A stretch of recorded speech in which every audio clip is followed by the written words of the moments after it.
Ito naman guys, ano ba ito? Manghihilot? Manghihilot? Ay, ba't mo mga nga si ate? Pakakainin ng itlog. Kaya creepy. Oh, ba't mo kinamay kuya? Ba't mo kinamay?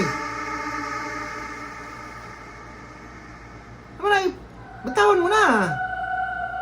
Halak ka, nilagay tayo dun sa pinakailalim. My God. Kuya, tama na.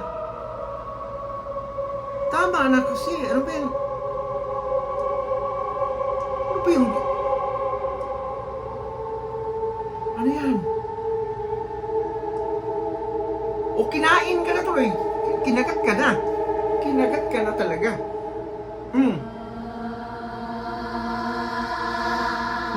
Ano ba kasing dinukot mo dyan? Kung nagpakain ka lang, nilagay mo, tapos binitawan mo na, o yan, nahirapan ka na kunin. Putol kamay mo dyan. Kinagat na ba? Ano ba yan? Oh. Hala. Ang itlog naging sisiwa. Ano ba yung ginawa mo kuya itim?